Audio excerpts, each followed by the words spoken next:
Bismillahirrahmanirrahim. Assalamualaikum warahmatullahi wabarakatuh. Alhamdulillahi wa kafa, wassalatu wassalamu ala nabiyil mustafa wa ala alihi wa ashabihi wa man iktafa, amma ba'du. Para ikhwan dan akhwat rahimani wa rahimakumullah, alhamdulillah, kita bersyukur kepada Allah Subhanahu wa taala yang mana kita kembali dipertemukan di salah satu taman di antara taman-taman surga, yaitu di majelis ilmu yang mulia. Pada kesempatan pagi yang cerah ini, kita akan mengawali pembahasan dari Sahih Hadits Qudsi di jilid yang kelima. Kita akan membahas satu atau bahkan dua hadis sebagai pembuka di pembahasan di jilid yang kelima. Hadisnya diriwayatkan dari sahabiyun jalil, dari sahabat yang mulia Abu Hurairah radhiyallahu taala anhu, tentang pergantian malaikat yang mengawasi, yang mencatat amalan manusia.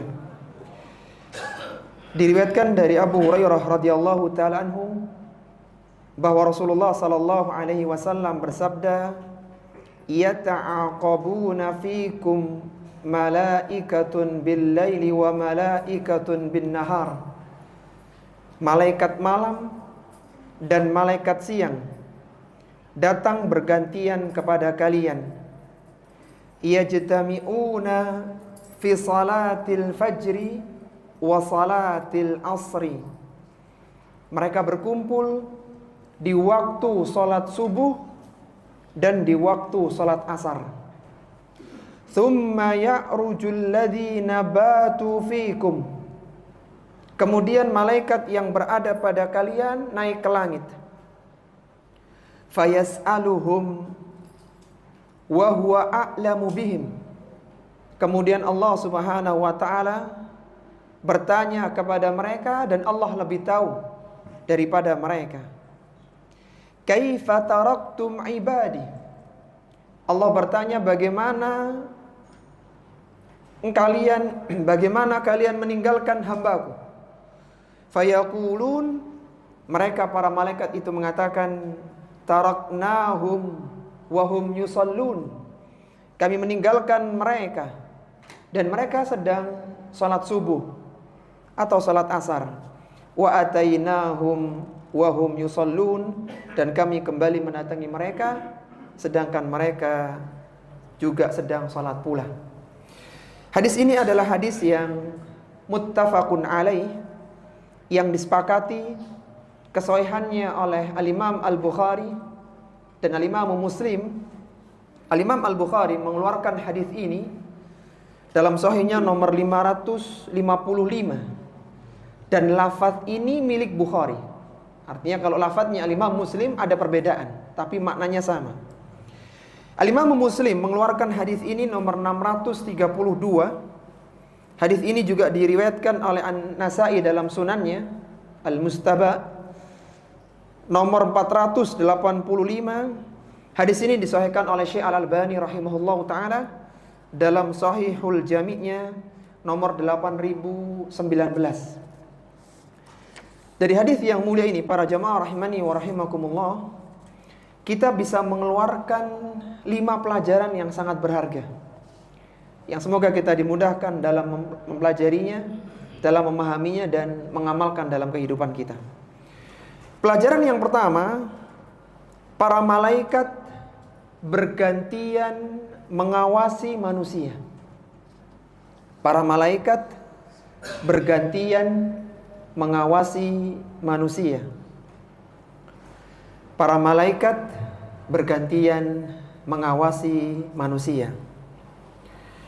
Pelajaran yang pertama ini, para jamaah rahimani wa rahimakumullah, terambil dari bagian awal hadis yang berbunyi yata'aqabuna fikum malaikatun bil laili wa malaikatun bin nahar. Malaikat malam dan siang datang yata'aqabun. Mereka bergantian datang kepada kalian. Kita perlu mengetahui para jamaah rahimani wa rahimakumullah, setiap manusia yang terlahir di muka bumi ini, dan setiap manusia yang terlahir adalah dulu orang-orang yang ruh mereka pernah dimintai persaksian ketika masih di alam ruh. Ketika Nabi Adam diciptakan, kemudian Allah Subhanahu wa taala mengusap punggungnya Nabi Adam, sehingga berjatuhanlah ruh-ruh manusia dari keturunan Nabi Adam sampai tegaknya hari kiamat. Dan di antara yang berjatuhan saat itu adalah kita. Ruh manusia berjatuhan seperti sekumpulan semut, kadzari kata Nabi. Kemudian ketika itu Allah Subhanahu wa taala meminta persaksian kepada mereka, alastu birabbikum, bukankah aku adalah Rabb kalian? Maka semuanya yang hadir, dan itu perjanjian itu terjadi di Na'man, di Arafah, di padang Arafah. Semuanya waktu itu termasuk kita mengatakan qalu bala syahidna. Mereka mengatakan kami mempersaksikannya ya Allah. Nah, setelah para ruh itu lahir satu demi satu ke dunia, maka setiap manusia akan disertai 4 malaikat. Sebagian ulama menyebut 4 malaikat ini adalah malaikat hafazah, malaikat yang menyertai manusia. Ada 4 jumlahnya.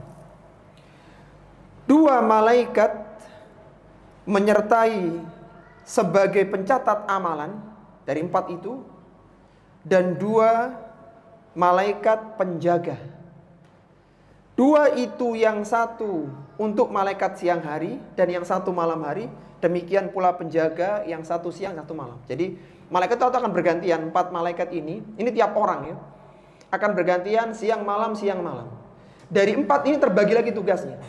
Ada malaikat yang bertugas mencatat amalan kebaikan, ditulis kebaikan, dan juga pencatat amalan keburukan, tulis keburukan. Ada 2 lagi malaikat penjaga di depan dan di belakang kita. Dan itu sebagian menyebutnya sebagai malaikat hafazah, malaikat yang menyertai setiap manusia. Hal ini sebagaimana perkataan dari Al-Hafidz Ibnu Katsir rahimahullahu taala, seorang ulama yang wafat tahun 774 Hijriah. Beliau mengatakan, "Fathnani 'anil yamini wa 'anil shimali yaktubanil a'mal." Ada 2 malaikat di kanan, 2 malaikat di kanan dan di kiri yang mencatat amalan. Fasahibul yamin yaktubul hasanat. Malaikat yang berada di kanan mencatat amalan kebaikan yang dilakukan oleh orang itu. Wasahibus shimali yaktubus sayyiat. Dan malaikat yang di kiri mencatat amalan keburukan yang dilakukan oleh manusia tersebut. Ini 2 ya. Kemudian kata Al-Hafidz Ibnu Katsir, wal malakani akharani yahfazanihi wa yahrusanihi. Ada lagi 2 malaikat yang menjaga dan melindungi orang ini. Wahidun min warai, satu berada di belakangnya, belakang orang itu. Wa akharu min quddamihi, dan yang lainnya berada di depannya. Jadi kanan pencatat kebaikan, kiri pencatat keburukan, belakang, depan jaga. Jadi 4 totalnya. Sampai-sampai kata Al-Hafidz Ibnu Katsir, fahuwa baina arba'ati amlakin bin nahar wa arba'atin akharina bil lail. Sehingga manusia disertai oleh 4 orang malaikat di siang hari dan 4 malaikat di malam hari. Jadi 4 ini pun masih bergantian ya. Sehingga yang dimaksudkan dalam hadis ini ya, ini yang mana nih yang dimaksudkan dalam hadis ini? Maka pendapat yang lebih kuat ya, berdasarkan teks yang ada dalam hadis ini, malaikat yang dimaksudkan adalah malaikat yang bertugas mencatat amalan. Itu maksudnya, yang bergantian setiap pagi dan petang tadi, setiap subuh dan asar tadi. Sebagaimana Allah Subhanahu wa taala berfirman, "Ma yalfidhu min qaulin illa ladaihi raqibun atid." Tidaklah ada satu ucapan pun yang keluar kecuali di sisinya ada raqibun. Ini bukan nama malaikat ya, tapi sifat, yaitu malaikat yang mengawasi, atidun, dan yang selalu hadir menyertai. Yang kanan kebaikan, yang kiri mencatat keburukan. Kemudian di antara dalil yang mendukung adalah di surat Ar-Ra'd atau Ar-Ra'd ayat yang ke-10 dan yang ke-11 tentang malaikat penjaga. Kata tadi malaikat yang mencatat.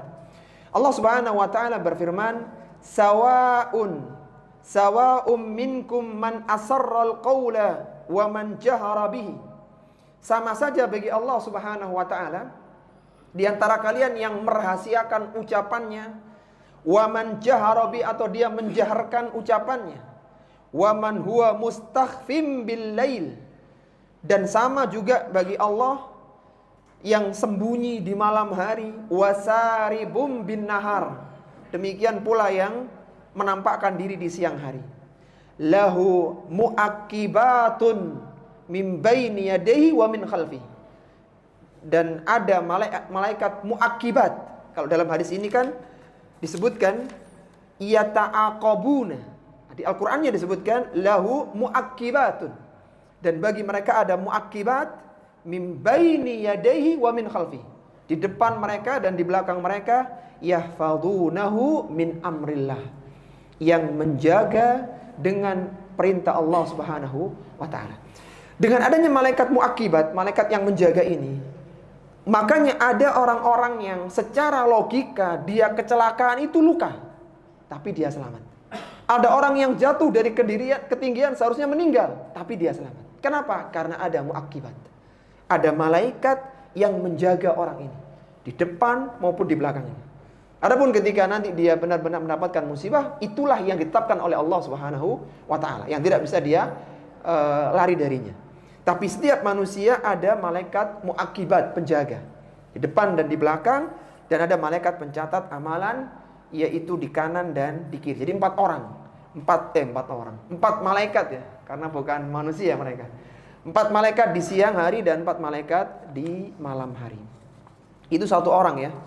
Jadi kalau lebih dari itu, maka berapa jumlah malaikat hafazah ya, kalau menurut sebutan sebagian ulama, yang menyertai manusia. Itu pelajaran yang pertama.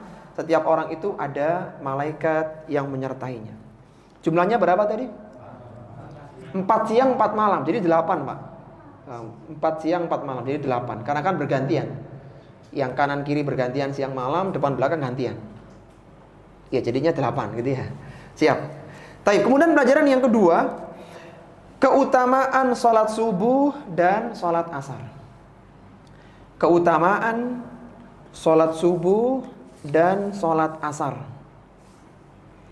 Keutamaan sholat subuh dan sholat asar. Disebutkan dalam hadis tadi, di potongan hadis, yajtami'una fi salatil fajri wa salatil asri.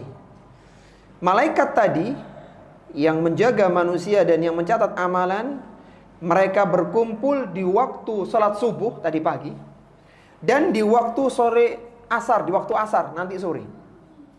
Di waktu salat subuh, malaikat yang malam hari mencatat. Jadi malaikat malam itu tugasnya berarti mencatat dari mulai asar ya, dari asar sampai subuh tadi pagi.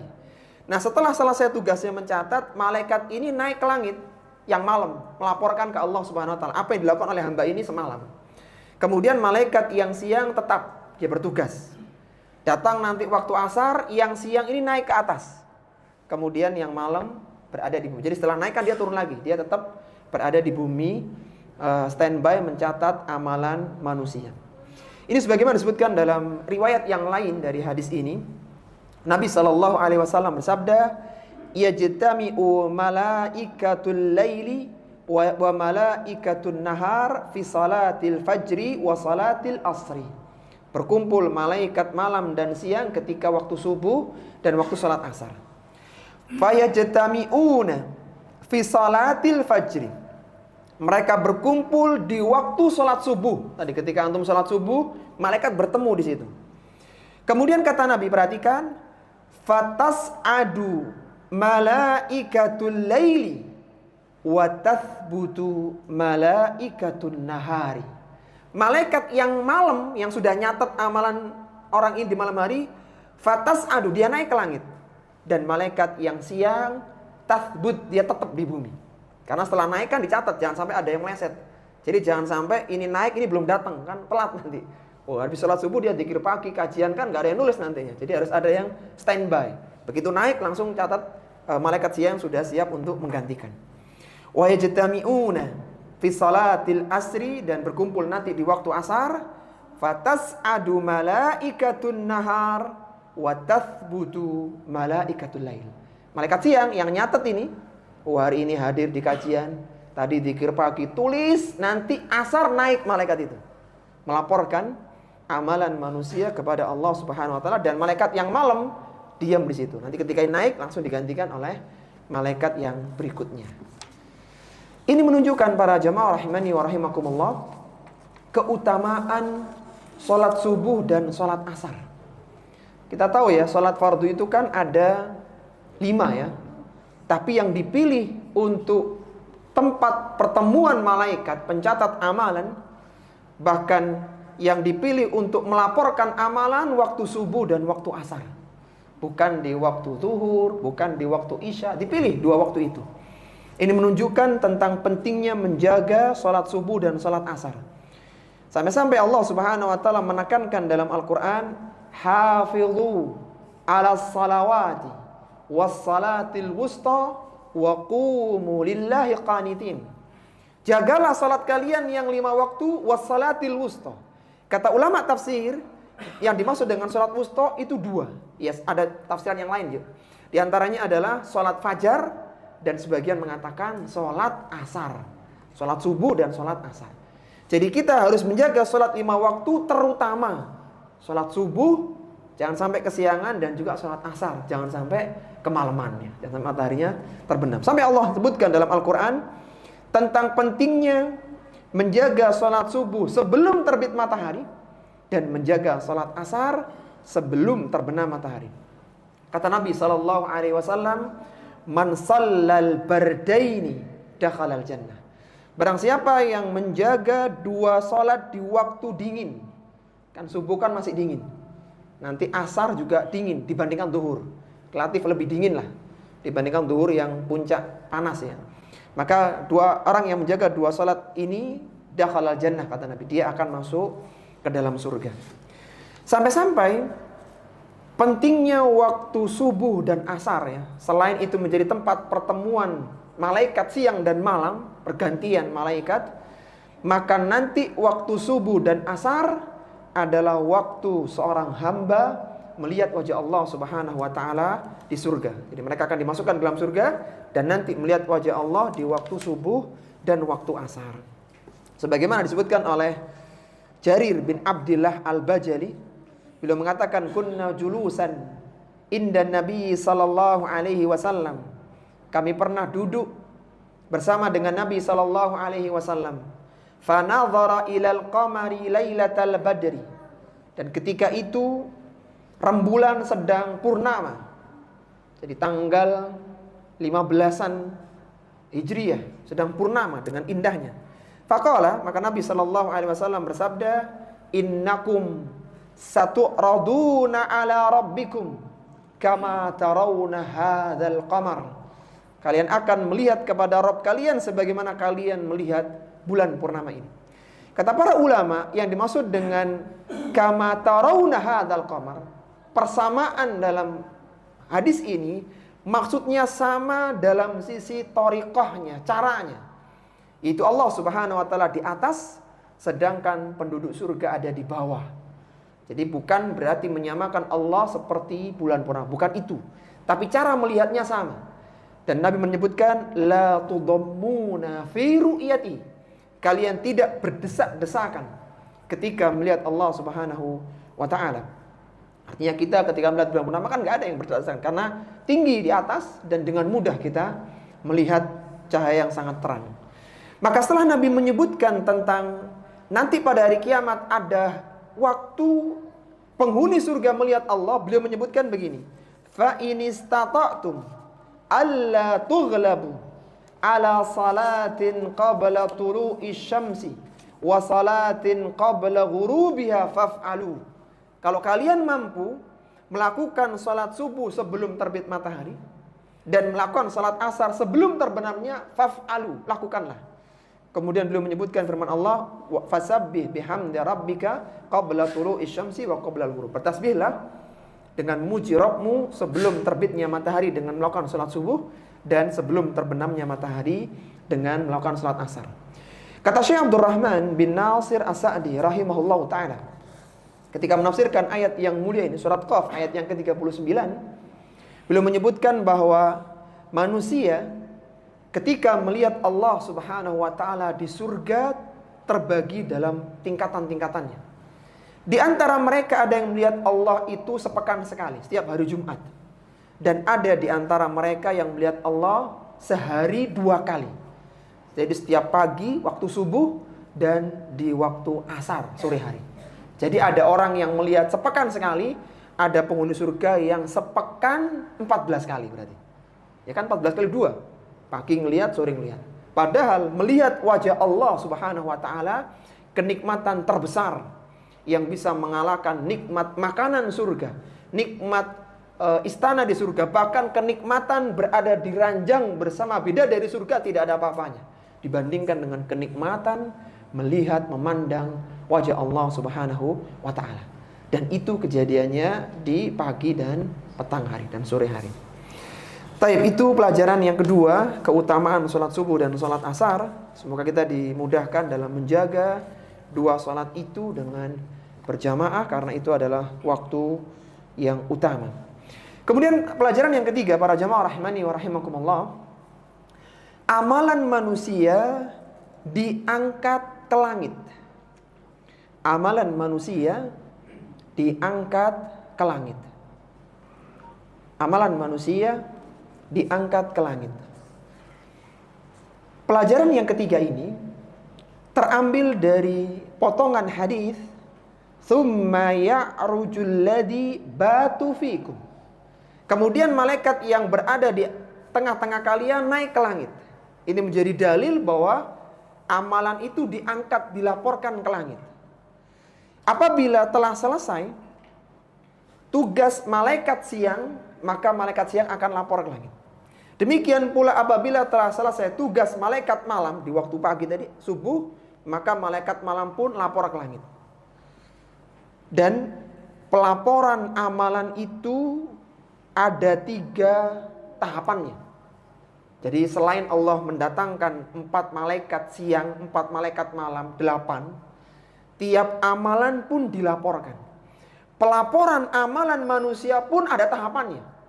Sehingga antum bisa bayangkan betapa detailnya pencatatan amalan manusia. Sehingga disebutkan nanti tentang kitab catatan amal, la yughadiru saghiratan wala kabiratan illa ahsaha. Tidaklah ada yang tertinggal kabirah yang besar maupun yang saghirah yang kecil illa ahsaha, kecuali semuanya tercatat. Karena semuanya ketat. Bahkan diperiksa langsung oleh Allah Subhanahu wa taala seluruh makhluk yang ada, seluruh manusia yang ada. Pelaporan amalan dalam hitungan harian dilakukan setiap subuh asar, tadi yang kita bahas hadisnya. Adapun pelaporan amalan setiap pekanan, setiap sepekan sekali ada laporan pekanan, dilakukan setiap Senin dan Kamis. Sebagaimana sabda Nabi sallallahu alaihi wasallam, tu'radul a'malu yaumal itsnaini wal khamis. Dihadapkan, dilaporkan kepada Allah amalan manusia setiap Senin dan Kamis. Ini pekanan. Jadi tiap harinya sudah dilaporkan, nanti sepekan dirapel, dihitung secara pekanan, dilaporkan lagi. Senin lapor, Kamis lapor lagi. Kemudian beliau mengatakan, wa uhibbu an yu'rada amali wa ana shaim. Dan aku ingin ketika amalanku dinaikkan, aku sedang puasa. Ini laporan laporan amalan pekanan. Kemudian ada lagi laporan amalan tahunan.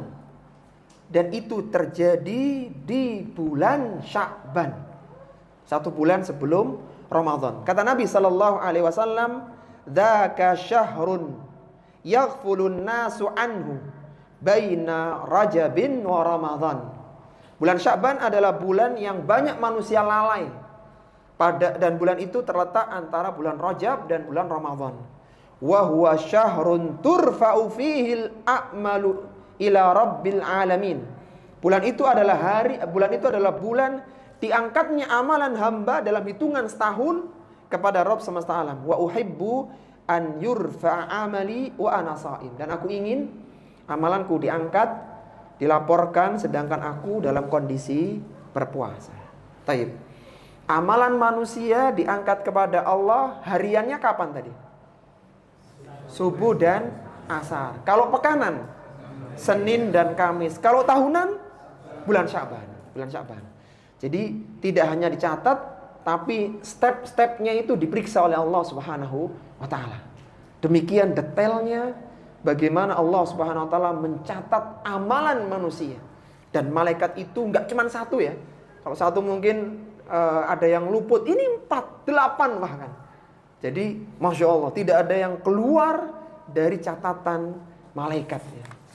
Tapi sekarang kita masuk di pelajaran yang keempat dari hadis pergantian malaikat, yaitu Allah Subhanahu wa taala Maha mengetahui. Allah Subhanahu wa taala Maha mengetahui. Allah Subhanahu wa taala Maha mengetahui. Pelajaran yang keempat ini terambil dari potongan hadis, fayas'aluhum wa huwa a'lamu bihim kaifa taraktum ibadi. Allah bertanya kepada malaikat, wa huwa a'lamu bihim. Padahal Allah itu lebih tahu daripada malaikat. Allah bertanya, kaifa taraktum ibadi? Kaifa taraktum ibadi? Bagaimana kalian meninggalkan hambaku? Sedang apa hambaku itu?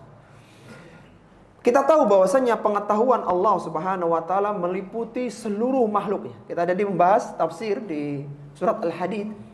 Di antaranya adalah ma'iyatullah. Ada ma'iyatul amah, yaitu pengetahuan Allah yang mencakup. Allah mengetahui seluruh kondisi hambanya. Baik yang lahir, yang batin, yang terang, yang samar, semuanya Allah mengetahuinya. Meskipun Allah Subhanahu wa taala berada di atas arasy-Nya. Allah berfirman, wallahu ya'lamu ma fis samawati wa ma fil ardi. Wallahu bikulli syai'in alim. Allah mengetahui apa yang ada di langit. Bahkan yang masuk ke langit Allah tahu. Ruh-ruh yang diangkat ke langit, doa hamba, malaikat yang naik ke langit, semuanya Allah tahu. Dan Allah tahu yang ada di bumi, hujan yang turun ke bumi, kemudian salju yang turun, rahmat Allah yang turun, malaikat yang turun, semuanya Allah tahu. Biji yang tertanam ke bumi, semuanya Allah tahu. Wallahu bikulli syai'in alim. Dan segala sesuatu Allah alimun, Allah tahu. Tidaklah ada sehelai daun pun yang jatuh kecuali Allah mengetahuinya. Wa ma taskutu mi waraqatin illa ya'lamuha. Tidak ada sehelai daun ya, bukan pohon runtuh nih. Daun jatuh aja Allah tahu. Biji yang ditanam Allah tahu. Semuanya dalam pengetahuan Allah Subhanahu wa taala. Kenapa Allah Subhanahu wa taala bertanya kepada malaikat padahal Allah sudah tahu? Allah sudah tahu jawabannya. Pertanyaan ini kata para ulama syurah bertujuan untuk menunjukkan keutamaan manusia. Dengan pertanyaan itu ketika ditanya, maka malaikat akan menjawab dan malaikat akan memberikan pujian kepada manusia, sehingga secara tidak langsung malaikat pun mengakui manusia dengan keutamaan yang dilakukan melalui amal solihnya. Jadi ketika ditanya, gimana hambaku? Maka malaikat akan jelaskan, ketika aku tinggalkan dia sedang sholat, ketika aku datang dia pun sedang sholat. Kan menunjukkan hamba ini sedang melakukan amal solih gitu. Kalau nggak ditanya kan nggak kelihatan gitu, nggak kelihatan. Jadi pertanyaan itu Allah ingin tunjukkan, Masya Allah ya, hamba manusia yang diberi nafsu, yang cenderung kepada keburukan, itu bisa mengekang nafsunya dengan melakukan amal solih. Kan kalau malaikat itu kan nggak ada nafsunya, sehingga malaikat berzikir itu mudah, ya. Beda dengan manusia, harus melawan keinginan jiwanya. Apalagi sholat subuh dan sholat asar. Sholat subuh orang enak-enak tidur, sholat asar pekerjaan belum selesai. Ini semua ditinggalkan, dia melakukan sholat, maka ini sebuah keutamaan. Maka Allah bertanya kepada malaikat, ingin menunjukkan bahwa ada hamba-hambaku, ada manusia-manusia yang beriman, yang mereka utama dengan amal solihnya. Dan pertanyaan itu menunjukkan pengakuan, atau jawaban malaikat itu menunjukkan pengakuan malaikat tentang amalan manusia. Tapi kemudian yang terakhir, yang kelima, ya, pelajaran yang kelima, hendaknya berupaya melakukan amalan kebaikan pada waktu amalan dilaporkan. Hendaknya berupaya melakukan amalan kebaikan pada waktu amalan dilaporkan. Hendaknya berupaya melakukan amalan kebaikan pada waktu amalan dilaporkan. Sebelum kita bahas pelajaran kelima terakhir dari hadis yang ke-41, coba kita murojaah dulu, ya. Masya Allah, ini pelajarannya sangat luar biasa. Apa tadi pelajaran pertama? Para malaikat bergantian mengawasi manusia, menunjukkan malaikat tidak hanya satu. Kemudian yang kedua, keutamaan sholat subuh dan sholat asar. Yang ketiga, amalan manusia diangkat ke langit. Tadi kalau yang harian kapan? Subuh dan yang harian, ya benar. Harian subuh dan asar. Kalau yang pekanan Senin dan Kamis. Kalau tahunan bulan Sya'ban. Thayyib, nanti akan berkaitan dengan pelajaran kelima. Yang keempat, Allah Subhanahu wa taala Maha mengetahui. Terakhir yang kelima, hendaknya berupaya melakukan amalan kebaikan di waktu amalan dilaporan. Di waktu amalan dilaporkan. Tadi kita sudah tahu, subuh, asar, kemudian Senin, Kamis, dan bulan Sya'ban. Disebutkan dalam akhir hadis tadi, fayaqulun, mereka mengatakan para malaikat, taraknahum wa hum yusallun wa atainahum wa hum yusallun. Aku meninggalkan mereka, mereka sedang sholat subuh atau asar, dan aku mendatangi mereka, mereka juga sedang sholat subuh atau asar. Seorang hamba yang ketika awal disaksikan malaikat, malaikat datang, kok ternyata hamba itu sedang melakukan kebaikan. Kemudian ketika malaikat pergi meninggalkannya, dia pun sedang melakukan kebaikan. Jadi sedang sholat subuh, ditulis sholat subuh berjamaah di Langgar Kidul, Sidoarjo. Udah selesai, dia lagi sholat tuh, malaikatnya naik. Intinya, hamba yang sedang melakukan kebaikan disaksikan malaikat pertama dan akhirnya. Apa keutamaannya? Seandainya di antara dua waktu itu dia melakukan dosa dan kesalahan, jadi setelah selesai dia tergelincir kepada kemaksiatan, kesalahan, maka ini keutamaannya nih, melakukan amal di dua waktu yang disaksikan malaikat, maka dia akan dimohonkan ampunan di hari pembalasan. Jadi kesalahan dia akan dimintakan ampunan oleh para malaikat. Sebagaimana sabda Nabi SAW di riwayat yang lainnya, ya, fayas'aluhum rabbuhum kaifa taraktum ibadi. Allah bertanya kepada malaikat, bagaimana kau tinggalkan hambaku? Fayaqulun, mereka mengatakan, atainahum wa hum yusallun wa taraknahum wa hum yusallun. Aku mendatanginya, aku meninggalkannya, dia sholat, aku mendatanginya, dia sedang sholat. Kemudian kata malaikat, faghfir lahum yaumaddin. Ya Allah, ampunilah dosa dan kesalahannya di hari pembalasan besok. Jadi di antara keutamaan orang yang melakukan amalan di waktu amalan itu dilaporkan, kalau ada kesalahan setelah itu besar kemungkinannya akan diampuni oleh Allah Subhanahu wa taala. Sehingga kalau antum ingat hadisnya, kenapa tadi Rasulullah itu Senin puasa, Kamis puasa? Kenapa Rasulullah Senin puasa, Kamis puasa? Karena amalan lagi diangkat. Kenapa Rasulullah bulan Syaban banyak puasa? Karena amalan lagi diangkat, dilaporkan. Karena orang yang beramal di dua waktu itu, di waktu-waktu tersebut, maka kalau ada kesalahan di waktu lain, akan dimintakan ampunan oleh para malaikat pada hari kiamat. Nah, itu para jamaah rahimani wa rahimakumullah, 5 pelajaran dari hadis pergantian malaikat. Sekarang kita sambung, ya, hadis yang ke-42 karena dekat, ya, dan tidak terlalu panjang hadisnya. Hadis tentang amalan yang pertama kali dihisab. Diriwayatkan dari Abu Hurairah radhiyallahu taala anhu, sahabiyun jalil, sahabat yang mulia Abu Hurairah radhiyallahu taala anhu.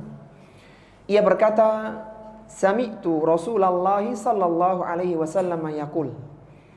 Aku mendengar Rasulullah sallallahu alaihi wasallam bersabda, "Inna awwala ma yuhasabu bihil 'abdu yaumal qiyamati min amalihi salatuhu."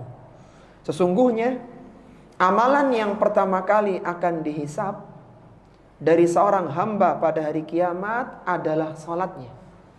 Fa in saluhat faqad aflaha wa anjah. Kalau salatnya baik, maka dia akan beruntung dan selamat. Wa in fasadat faqad khaba wa khasira. Kalau salatnya rusak, maka dia akan celaka, dia akan gagal dan merugi.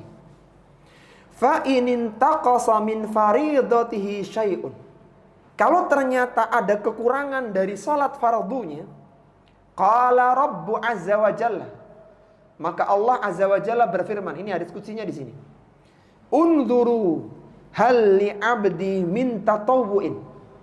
Para malaikat, lihatlah hambaku ini, apakah dia punya amalan sunnah? Fayukammalu biha, maka sempurnakan amalan fardunya dengan amalan sunnahnya. Man taqasa min faridati, dari amalan fardunya. Thumma yakunu sa'iru amalihi ala dzalik. Kemudian akan diperlakukan yang sama amalan-amalan yang lainnya. Hadis ini adalah hadis yang diriwayatkan oleh Imam At-Tirmidzi. Imam At-Tirmidzi meriwayatkan hadis ini dalam sunannya nomor 413. Lafaz ini milik Imam At-Tirmidzi. Diriwayatkan pula oleh An-Nasa'i dalam sunannya nomor 465 dan Ibnu Majah dalam sunannya nomor 1425. Hadis ini derajatnya adalah sahih li ghairihi menurut Syekh Albani rahimahullahu taala dalam Sahih Targhib wa Tarhib nomor 540. Hadis sahih li ghairihi adalah hadis hasan, aslinya ya, adalah hadis hasan yang jumlahnya banyak, yang saling menguatkan. Sehingga karena banyak dan saling menguatkan, derajatnya naik menjadi sahih li ghairihi, sahih karena yang lainnya. Aslinya hasan. Dan hadis dikatakan hasan ketika terpenuhi semua syarat hadis sahih. Sanadnya bersambung, perawinya siqah, semuanya terpenuhi pokoknya, kecuali hafalannya perawi ada yang kurang, sehingga turun menjadi hasan. Turun menjadi hasan. Nah, nanti ketika jumlahnya banyak, naik lagi menjadi sahih. Tapi sahihnya menjadi sahih li ghairi. Karena sahih ada dua. Ada sahih li dzatihi, memang secara zatnya dia sahih, dan ada sahih li ghairi. Sahih karena yang lainnya. Yang jelas hadis ini adalah hadis yang sahih, yang bisa digunakan sebagai hujjah. Baik, dari hadis yang mulia ini, para jamaah rahimani wa rahimakumullah, kita bisa mengeluarkan 4 pelajaran. Tadi 5, sekarang 4, 9 totalnya, Masya Allah. Pelajaran yang pertama, salat merupakan amalan lahiriah yang pertama kali dihisab. Salat merupakan amalan lahiriah yang pertama kali dihisab. Salat merupakan amalan lahiriah yang pertama kali dihisab. Pelajaran yang pertama ini terambil dari bagian awal hadis, inna awwala ma yuhasabu bihil abdu yaumal qiyamati min amalihi salatuhu. Amalan yang pertama kali dihisab dari seorang hamba pada hari kiamat adalah salatnya.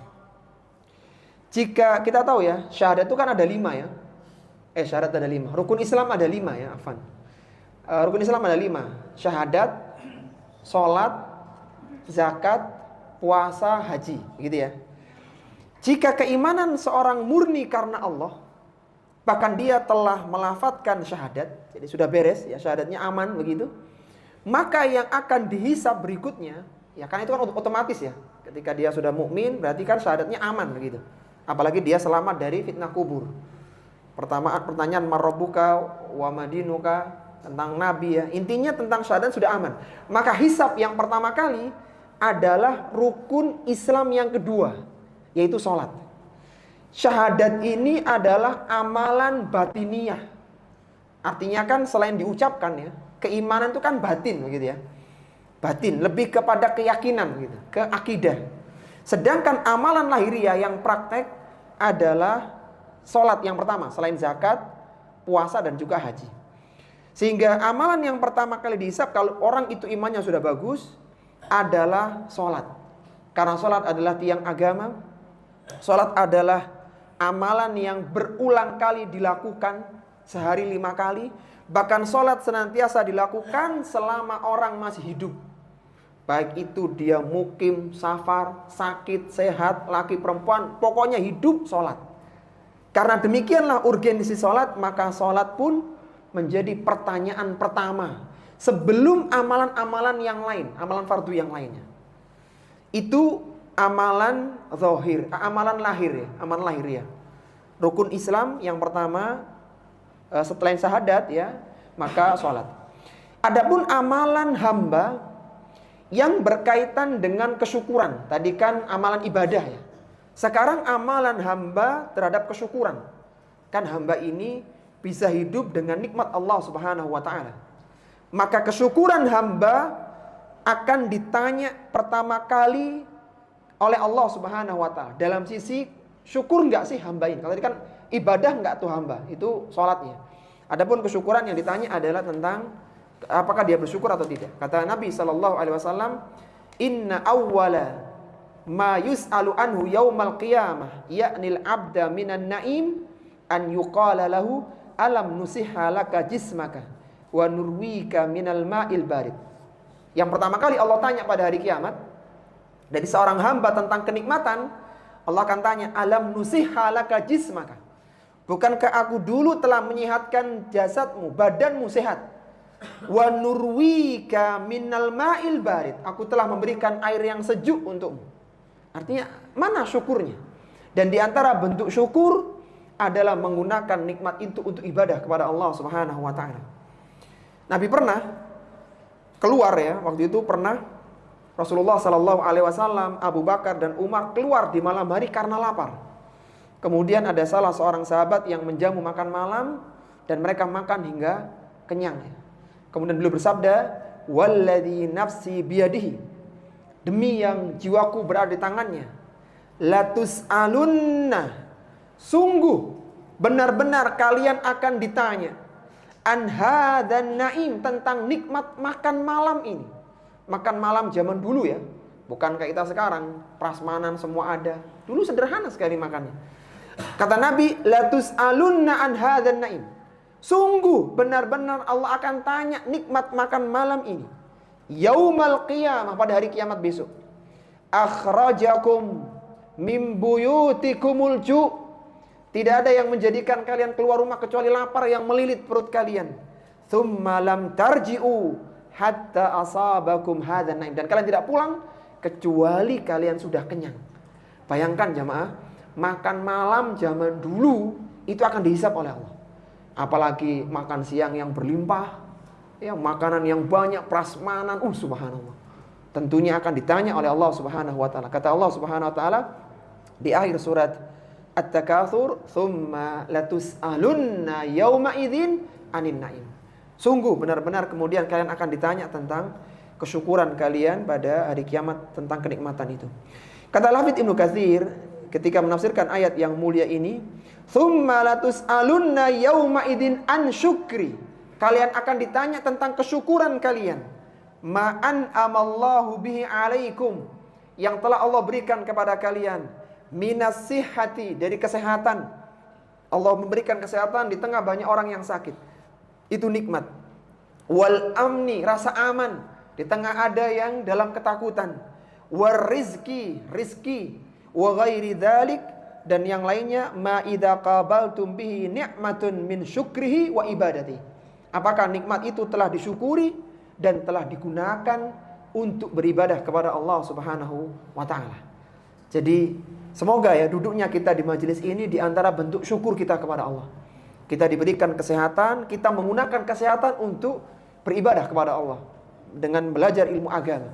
Karena itu akan ditanya oleh Allah pada hari kiamat. Pertanyaan tentang nikmat itu Allah berikan kepada semua manusia, baik mukmin maupun yang kafir. Kalau untuk orang yang beriman, maka dia akan ingat nikmat itu dan dia gembira. Dulu aku diberikan kesehatan, dan di antara bentuk syukurnya kita menggunakan dengan ibadah, dengan hadir di majelis ilmu. Sedangkan untuk orang kafir ditunjukkan nikmat-nikmat, diberikan kekayaan, kemewahan, kedudukan, maka semakin dia menyesal. Karena semakin banyak nikmat, semakin banyak pertanggungjawabannya. Itu amalan yang berkaitan dengan kesyukuran. Jadi ada amalan pertama, amalan lahiriah, sholat. Ada amalan kesyukuran hamba. Yang ketiga, ada pertanyaan tentang amalan yang berkaitan dengan sesama hamba. Kan sesama hamba ini berpotensi terjadi kezaliman. Maka pertanyaan yang pertama kali Allah tanya masalah pembunuhan. Zalim yang besar adalah ketika seorang melakukan pembunuhan. Kata Nabi SAW, awwalu ma yuqda bainan nas yaumal qiyamati fid dima. Yang pertama kali Allah putuskan di antara para hamba pada hari kiamat adalah tentang masalah darah. Jadi pembunuhan tidak akan Allah biarkan sampai hari kiamat. Allah akan sidang pertama kali kedzaliman itu. Kenapa dibunuh? Kenapa melakukan pertumpahan darah? Jadi ada tiga amalan yang pertama ditanya. Sholat ketika konteksnya adalah amalan lahiriah. Kemudian kesyukuran nikmat, dan masalah darah kalau konteksnya itu adalah sama hamba. Antara hamba dengan Allah yang Allah tanya sholat, antara hamba dengan hamba yang Allah tanya masalah darah, masalah pembunuhan.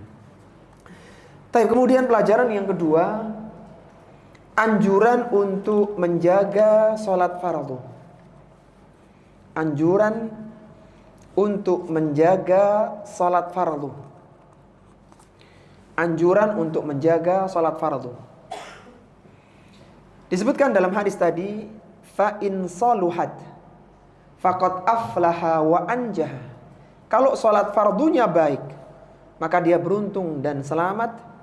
Wa in fasadat faqad khaba wa khasir. Kalau dia sholatnya buruk, maka dia gagal dan merugi. Seorang muslim dan muslimah yang amalan fardunya baik, dalam konteks ini sholatnya baik, maka dia tidak akan mengalami proses hisab yang sulit.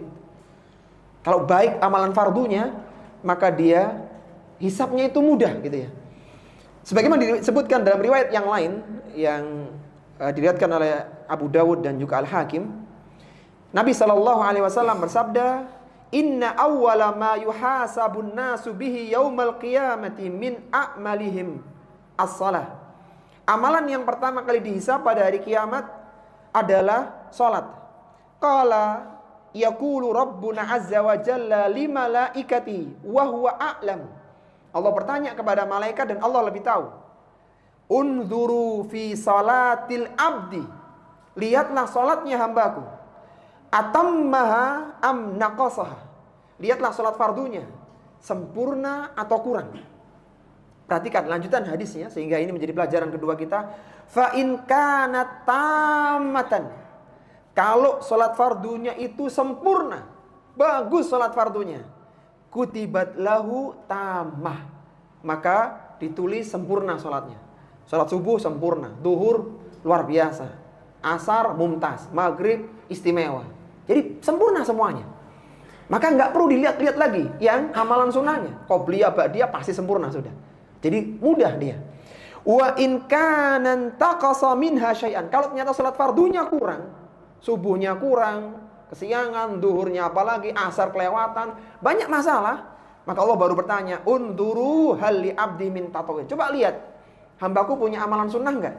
Fa in kana lahu tatawwu'un qala, kalau ada amalan sunnah, atimmu li abdi faridatahu min tatawwu'i. Maka sempurnakanlah amalan fardu itu dengan yang sunnah. Thumma tu'khadul a'malu ala dzakum. Kemudian diperlakukan yang sama di amalan-amalan lain. Jadi selain sholat juga dilakukan hal yang sama. Ini menunjukkan para jamaah, amalan fardu itu lebih utama lebih prioritas daripada amalan sunnah. Jangan terbalik ya. Meskipun tidak disebutkan keutamaan khusus sholat zuhur, khusus ya, nggak ada. Keutamaan khusus sholat isya, nggak ada. Khusus ya. Tapi itu lebih utama daripada amalan-amalan sunnah, sholat-sholat sunnah. Sehingga jangan sampai ada seorang muslim keliru mengutamakan sholat sunnah mengalahkan sholat fardu. Dia mengutamakan sholat fajar, terlambat sholat subuh. Dia mengutamakan sholat tahajud, terlambat sholat subuhnya. Jangan sampai ini keliru. Apa kata Al-Hafiz Ibnu Hajar Al-Asqalani rahimahullah ta'ala dalam kitabnya Fathul Bari Bisyarhi Sahihil Bukhari. Beliau menyebutkan dengan perkataan yang sangat indah supaya orang tidak salah dalam skala prioritas.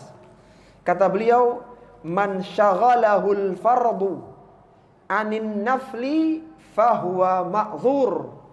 Barang siapa yang tersibukkan amalan fardu dari amalan sunnahnya. Sibuk yang fardu, nggak sempat amalan sunnah. Kalau ibu-ibu sibuk bayar hutang puasa, nggak sempat Syawal gitu ya. Sibuk karena hutangnya banyak, maka sibuk ngurusin yang fardu sampai sunnahnya kelewat. Kata Ibnu Hajar, fahuwa ma'zur, maka dia diberikan uzur.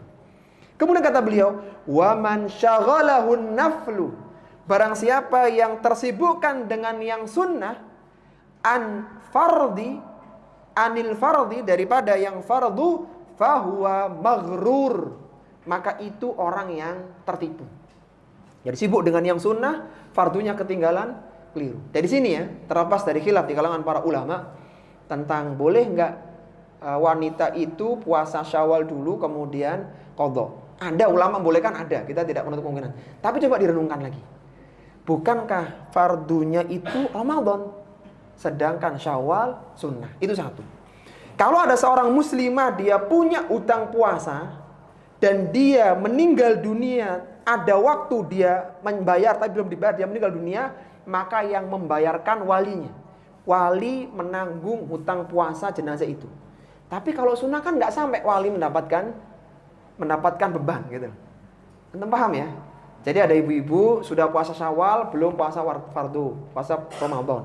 Andai kata meninggal, nanti walinya kena kewajiban mengqadha puasa Ramadannya. Tapi kalau sudah membayar puasa Ramadan, belum puasa Syawal, perlu nggak walinya puasa Syawal kan? Nggak perlu. Kembali lagi bahwa jangan sampai tertipu mengutamakan yang sunnah mengalahkan yang fardu. Karena bisa jadi amalan fardu nggak disebutkan keutamaannya.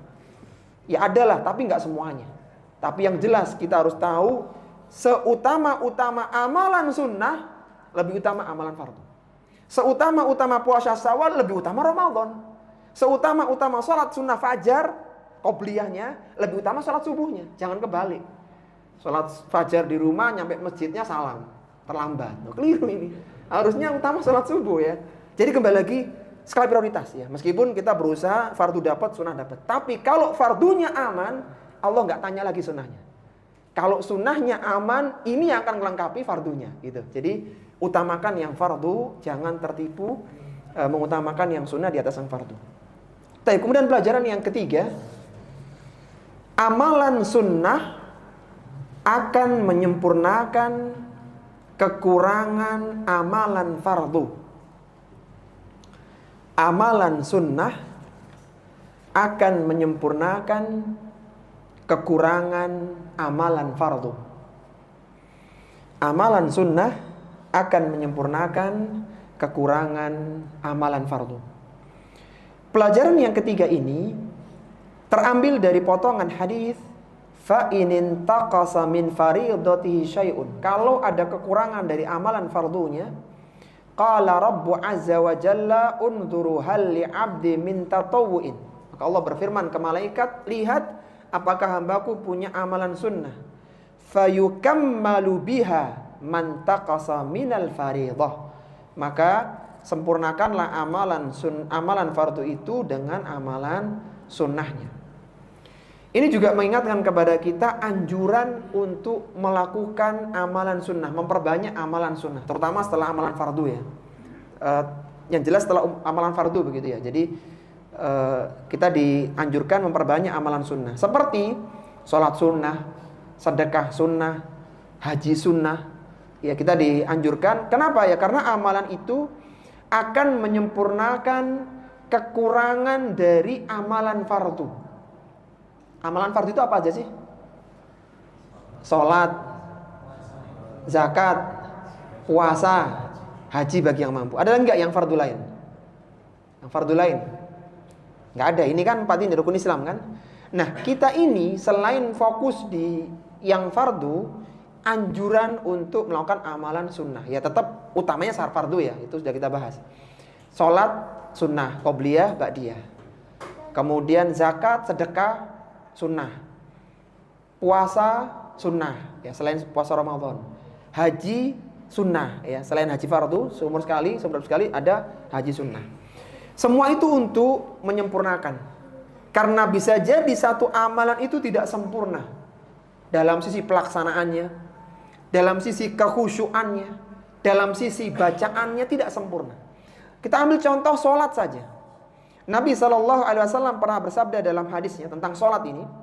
Kata Nabi, innar rajula, ada seseorang la yansarifu, yang dia sungguh telah selesai dari sholatnya, wa ma kutiba lahu, dan tidak dituliskan dari sholat yang baru dia selesaikan, illa usyru salatihi, kecuali hanya ditulis 1/10-nya, tus'uha 1/9-nya, thumunuha 1/8-nya, subu'uha 1/7-nya, sudusuha 1/6-nya, khumusuha 1/5-nya, rubu'uha 1/4-nya, thulusuha 1/3-nya, nisfuha 1/2-nya. Kalau kita ikuti hadis ini adalah hadis yang dihasankan oleh Syalbani dalam riwayat Abu Dawud nomor 796. Ini menunjukkan bahwa paling mentok seorang itu dapat setengah dari pahala asli sholat itu. Artinya banyak orang yang sholatnya kurang khusyuk, kurang bagus, bacaannya kurang fasih, macam-macam, kurang lama, macam-macam. Intinya sholat aja banyak kekurangan. Makanya kita butuh sholat sunnah, gitu, sholat sunnah dan yang lainnya.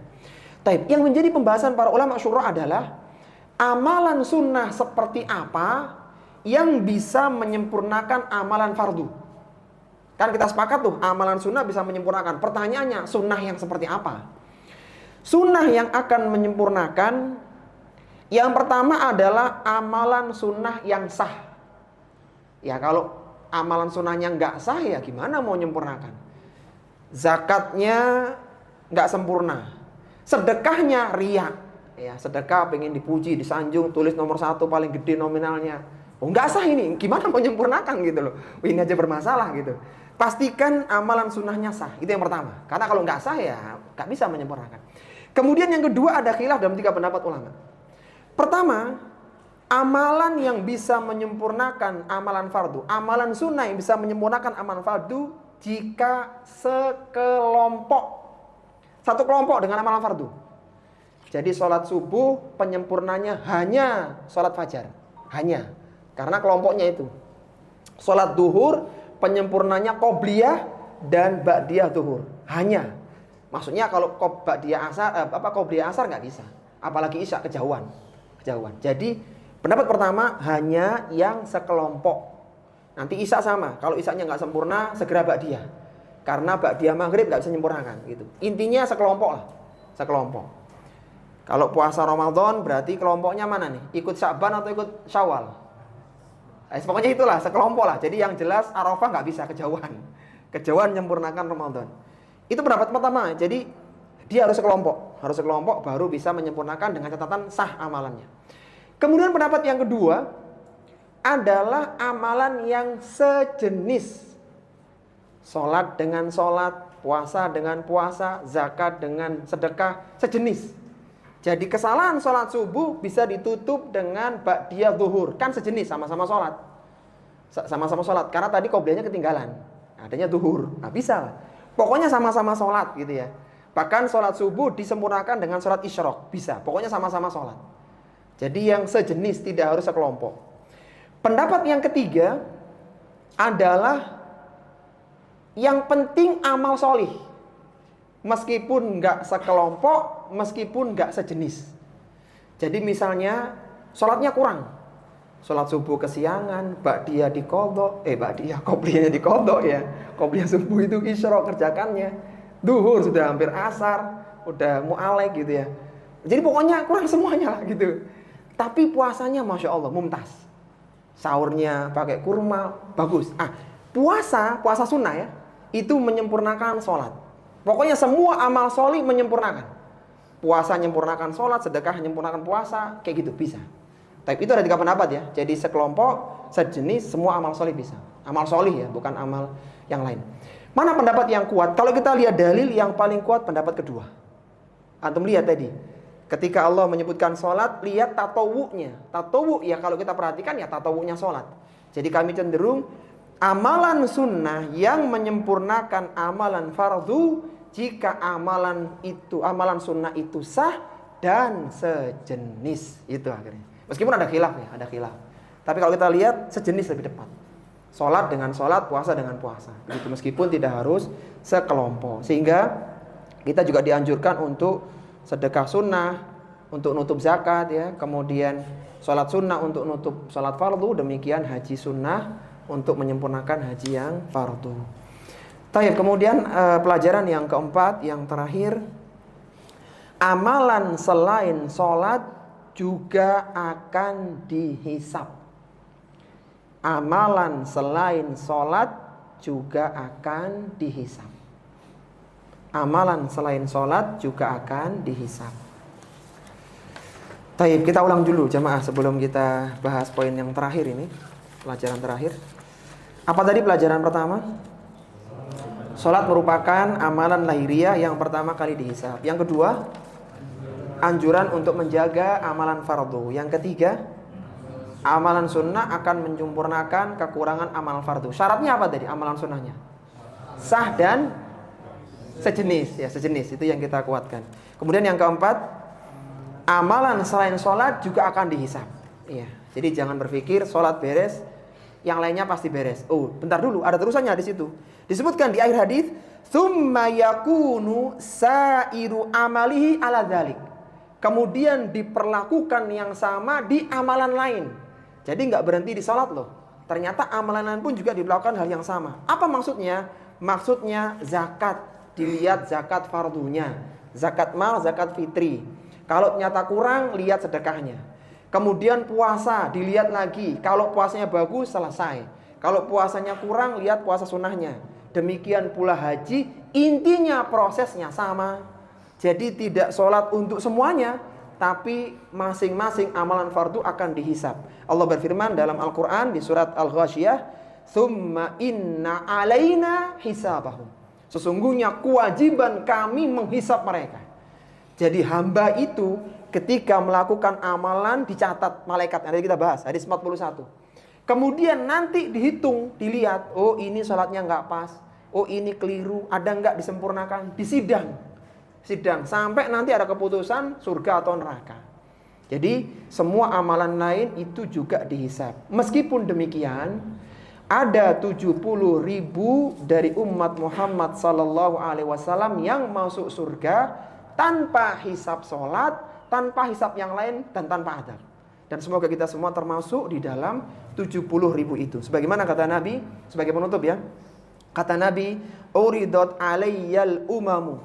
Ditampakkan kepadaku umat, fa akhadan nabiyyu yamurru ma'ahu al-umam. Ada nabi yang punya satu pengikut, wan nabiyyu yamurru ma'ahu nafar.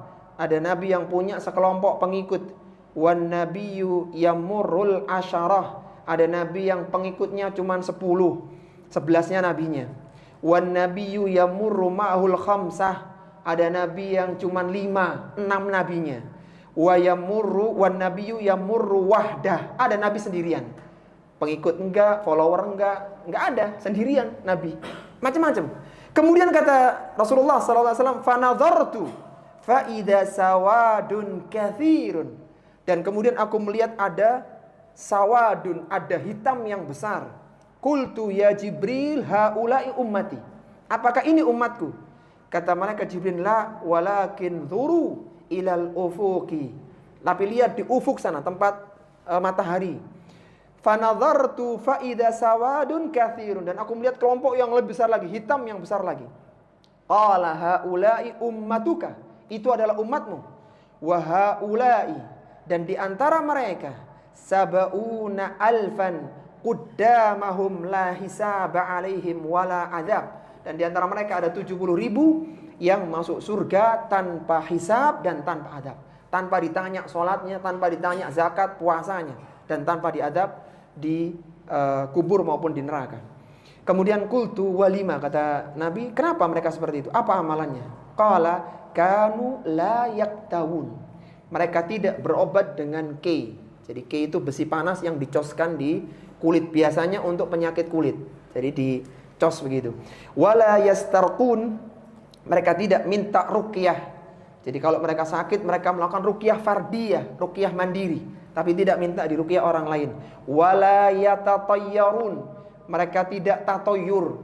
Tatoyur itu merasa sial. Ini tanggal sial, ini hari sial, ngelihat ini nanti ada kesialan. Nah, itu nggak boleh. Harusnya tafaul. Kita ini optimis. Ini tanggal baik, ini hari baik, bulan baik, harusnya begitu. Mereka tidak tatoyur. Wa ala rabbihim yatawakkalun, dan kepada Rabbnya mereka bertawakal. Jadi itulah hadis tentang 70.000 yang masuk surga tanpa hisab, tanpa adab. Yang jelas bahwasanya sholat akan dihisab, amalan dihisab, tapi ada orang-orang yang tidak dihisab sama sekali. Yang tadi disebutkan kriterianya, dan semoga kita termasuk di dalam 70.000 yang masuk surga tanpa hisab dan tanpa adab. Allahumma amin. Tapi ini para jamaah rahimani wa rahimakumullah yang bisa kita bahas. Kalau ada yang ingin didiskusikan, dipersilahkan. Wassallallahu ala nabiyyina Muhammadin wa ala alihi wa sahbihi wasallam.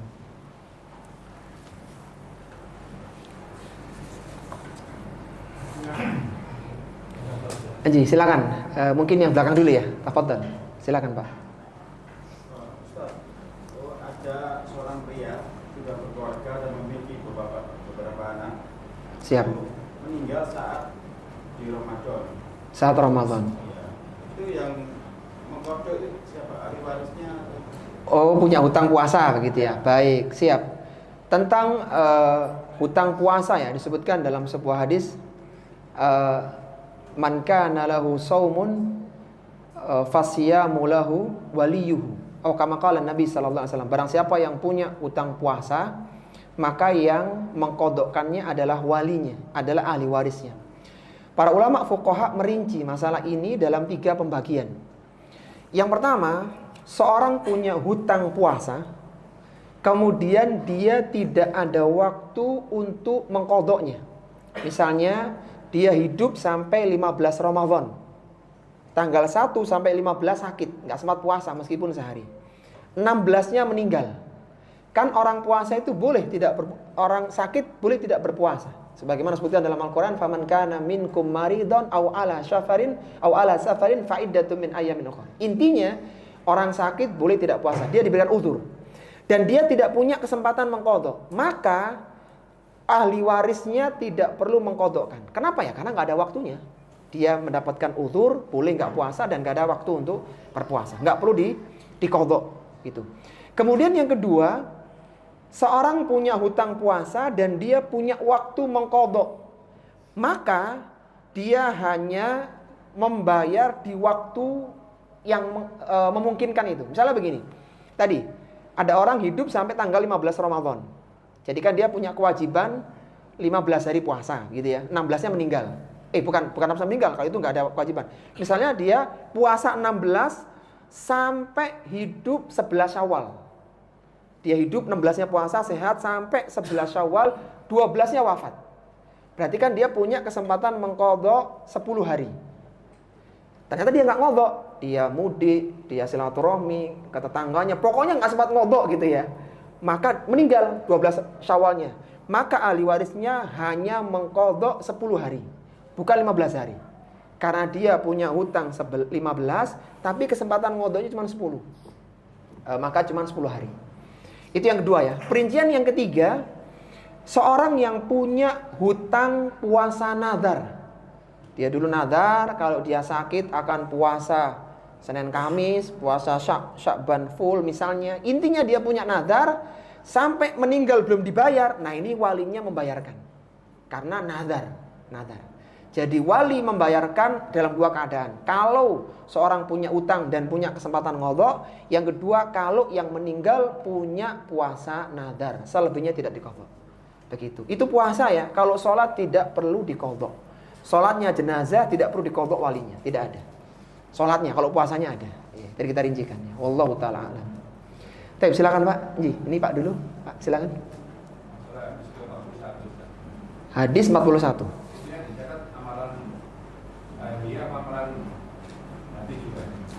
Oh, yang dicatat apa? Masya Allah, jamil ya. Yang dicatat itu amalan-amalan yang sudah dilakukan, baik itu ucapan atau perbuatan, dan amalan yang sudah diazamkan. Jadi misalnya begini, ketika ada seorang punya niat untuk melakukan amalan, dia niat ingin hadir kajian Ahad di Langgar Kidul. Dia sudah malam pasang alarm dan sebagainya, dan dia benar-benar berangkat, dicatat, oh dia melakukan amal solih. Itu yang pertama ya. Kemudian yang baik itu ucapan atau perbuatan ya, silakan dikiaskan. Kemudian yang kedua yang juga dicatat adalah amalan yang diazamkan, meskipun dia tidak melakukan. Jadi misalnya ada orang sudah azam ingin ikut kajian hadis qudsi di Langgar Kidul. Alarm dipasang, pengeras di ini kan, pokoknya semua disiapin, pesan ke istri dibangunkan, tetangga depan rumah kalau perlu diingetin. Qadarullah ketiduran gitu ya, bangun, subhanallah, udah terlambat nih, udah terlambat. Dan dia nggak jadi berangkat karena dirasa udah nggak nutut. Maka dia tetap mendapatkan satu kebaikan sempurna. Sebagaimana pernah kita bahas hadisnya Pak tentang azam, niatan kuat. Jadi yang sudah dilakukan dan juga yang azam yang kuat ini. Cuman itu yang menjadi perselisihan para ulama adalah azam ini malaikat tahu nggak nih niatan ini? Kan dalam hati masalahnya. Wallahu ta'ala alam, kalau kita melihat nas dalil maka mereka tahu keinginan manusia. Jadi kebaikan atau keburukan itu mereka tahu. Karena kalau enggak, kalau kita boleh ini ya ngelogikakan gitu ya. Kalau enggak tahu niatan, maka malaikat akan tertipu. Ada orang dohirnya sedekah, hatinya pengen sanjungan. Kan riya itu kan di hati Pak, di hati. Jadi kalau enggak malaikat nulisnya, oh ini amal solih nih, amal sangat solih sekali gitu ya, sedekah. Ternyata dia niatnya pengen dipuji. Nah, kalau dia nggak tahu ini kan keliru nyatet gitu loh. Bisa dipahami ya. Harusnya kan masuk di amalan yang buruk gitu. Wallahu ta'ala. Intinya azam dan juga amalan dilakukan. Ya wallahu a'lam. Tafadhol Pak, silakan. Jasa 70.000 orang tanpa hisab adab itu menurut versi hadis kan ada yang bilang habis pada waktu Rasulullah. Oh, Masya Allah, kuotanya habis. Masya Allah. Siap. Jadi kayak akhir zaman ini gak dapat kuota sudah. Siap. Baik, kalau kita perhatikan Pak redaksi hadisnya ya. Nabi SAW ketika itu ditanya dan malaikat Jibril menyebutkan tentang sawadul a'zam tadi yang 70.000 itu, kata malaikat Jibril, haula'i ummatuka. Itu adalah umatmu yang masuk surga tanpa hisab, tanpa adab. Jadi kata ummatuka itu ya umat Rasulullah SAW. Jadi meskipun sih peluang umat terdahulu, umat-umat awal lebih besar, sebagaimana disebutkan di surat Al-Waqiah ya. Thullatum minal awwalin wa qalilum minal akhirin. Jadi memang generasi awal lebih besar berpeluang mendapatkan keutamaan daripada yang akhirnya. Tapi secara umum umat Rasulullah SAW 70.000. Jadi kalau anak kok ngelihat masih ada Pak slot kuotanya Pak. Insya Allah lah masih ada karena kita masih termasuk umat Rasulullah SAW. Begitu. Baik, cukup ya para jamaah. Baik, kalau sudah cukup kita. Oh, ini ada pertanyaan terakhir ya yang masuk. Apa hukum wanita mendengarkan kajian yang tidak ada hijabnya? Iya, kalau memang dirasa akan timbul fitnah ya, maka sebaiknya dihindari. Jadi kalau memang khawatir terfitnah, maka sebaiknya ya tidak perlu hadir. Hadirnya di mana? Di YouTube aja. Ini kan ada nih medsos, jadi bisa diikutin sehingga lebih aman di hati dan tidak masuk ke fitnah begitu ya. Tapi itu para jamaah yang bisa kita bahas. Kita akhiri subhanakallahumma wa bihamdika asyhadu an la ilaha illa anta astaghfiruka wa atubu ilaik wa akhiru da'wana alhamdulillahi rabbil alamin. Wassalamualaikum warahmatullahi wabarakatuh.